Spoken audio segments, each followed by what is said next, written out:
You're listening to Garden Master Ken Lain and the Top 10 Gardener Podcast. Welcome to the Top 10 Garden Show.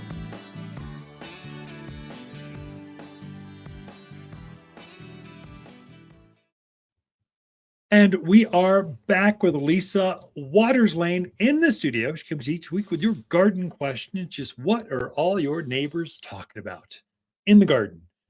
I kind of intro that well enough. Sure. Short and sweet. Hey, Lisa. Hi. Lots of holiday parties. Yeah. Lots of chocolates, fudges, punch.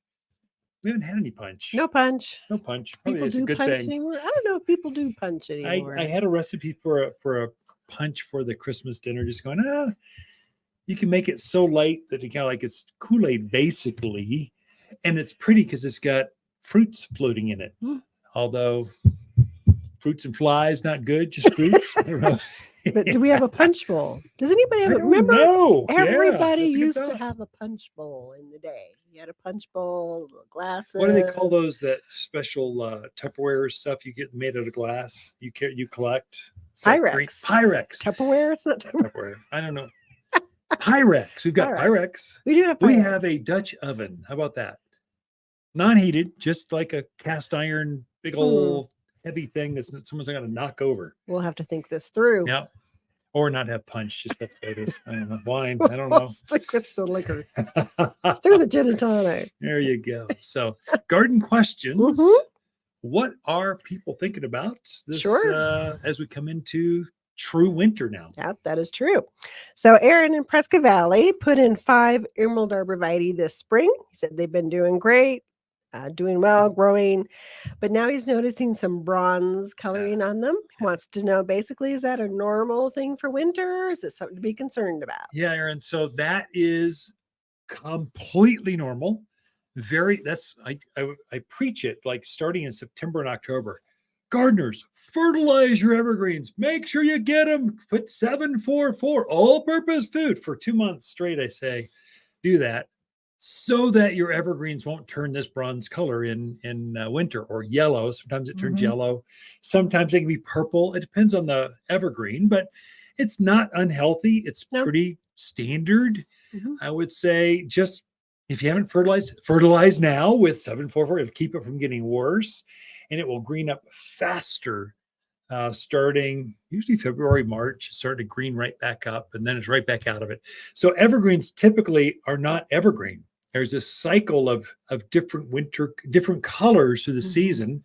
Of course, they're in spring. It's Kelly green, bright, vibrant, soft, new growth. Then it goes into more traditional forest green. That's be more of a, I guess, I'm just a man. I only have like one description for green. It's green. So Kelly green, that was a stretch for me. So Emerald green. Emerald green. There you go. Emerald green. There you go. And then it has this yellow kind of hue. Junipers can do the same thing, kind of more of a blue, the new growth, and green, and then purple. Cotoneaster, same thing. It's got a broadleaf evergreen, so it's got kind of very dark blue-green foliage now.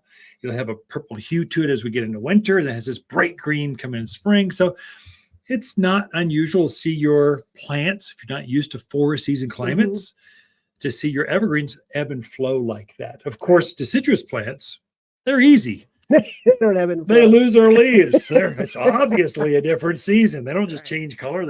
They get vaporized. And then they come out with brand new either foliage or flowers.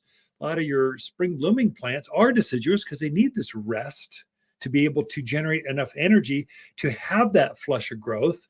A few evergreens will bloom and have new growth, like rhododendrons, hollies, magnolias.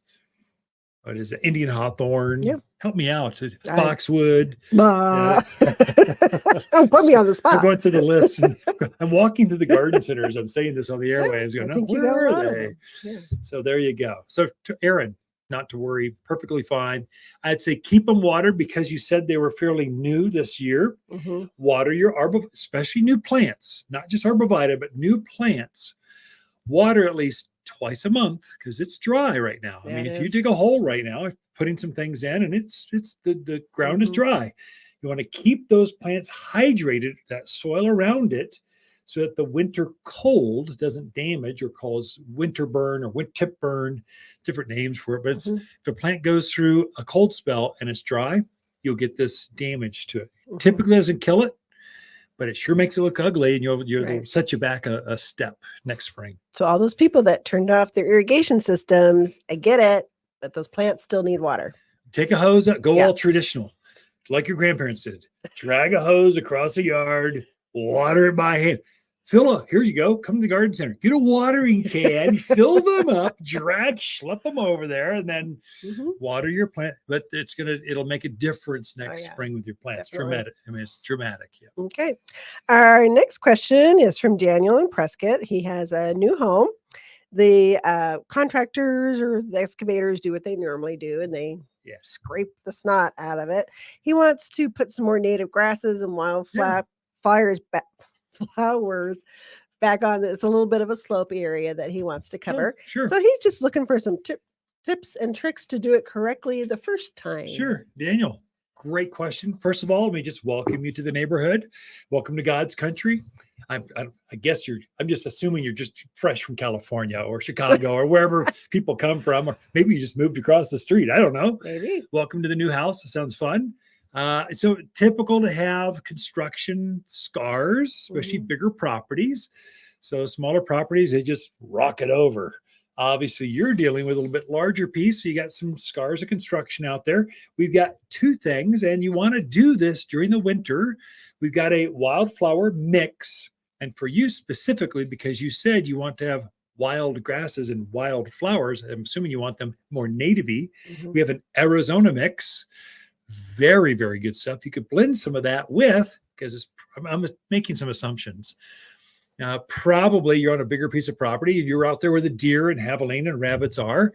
We have a deer and rabbit resistive list, and you can blend those two flower mixes together. You want to put that on anytime between now and January, be your peak window for putting wildflower seed down. We also have, this is very interesting, we have a wild grass mix. So we made a grass mix just for people like Daniel. So it's as you're driving down the road and you see wild grasses off to the side of the road, it's that grass. It's wheatgrass and grama grass and blue fescues. We've taken all those, blended it so that you could revegetate that and be very native. It'd be perfect for that slope. So that you're going to want to do probably at the same time. I would say blend. I would say get a bag, shake and bake this thing. Put your wild grasses, put your wildflowers, mix them all together, spread them as evenly as you can out there by the end of January. Put a little layer of Water's premium mulch. We screen that compost down real tight. Keep the birds off, help you revegetate, help you get germination better, and you'll have a beautiful patch of. You won't see those tractor tires. It won't be bald. It won't have a bunch of weeds and tumbleweed or horehound. It'll be beautiful flowers. So how often would he need to water that? If you're really going to do it, here's how we've done it in the past. You go down to Cal Ranch or just your hardware store, get a soaker hose, like your traditional, like half-inch soaker hose, snake it around up and down that hill, turn it on, and wherever the wet spots are, put your seed and stuff right there, and it will germinate like that, and then water it, I don't know, every 10, 14 days right now. Maybe when you start to see seedlings coming up once a week or so, keep it evenly moist but not soggy kind of thing. These are wild seed. That's kind of how you'd approach it. And you'll start having flowers. They'll come up in waves. So the grasses will come up in waves, and so will the flowers. So it'll start to come up, and it'll be the poppies, and then it will be the echinaceas, then it'll be the gaillardias, and it'll be this mixture's got, I don't know, over a dozen varieties of wild flowers made for here. And so if you're blending a couple of mixtures together, you have even more. And the grass has got 6 or 7 varieties of wild grasses in it. So you'll see this pulsating wave through spring of beautiful new growth. And so main thing is it'll keep when the monsoons hit, it'll keep that hill from eroding. And most importantly, you're right there exposed on a hill. You're going to have weeds blowing in on you. You will have weeds everywhere if you don't get on this. So your timing's midwinter to start wild patches like this. Then hopefully that helps you Wow, like that. 2 questions. We're out of time. Yeah. Ken and Lisa Lain, the Mountain Gardeners. Be right back after this. Okay, maybe after the same white elephant exchange, it's time to start a new holiday tradition. A living Christmas tree from Waters Garden Center can be decorated and enjoyed for a lifetime, not just a season. When the holiday festivities end, gather family and friends and plant your tree together for years of enjoyment. Guaranteed. As your family tree grows, have a tree grow with your family from Waters Garden Center in Prescott. You're listening to Ken Lain, aka the Top 10 Gardener. Ken can be found throughout the week in Prescott at Waters Family Garden Center. Listen daily as he answers the top 10 questions of the week, streaming on Apple, Google, Spotify, or wherever you download your podcasts.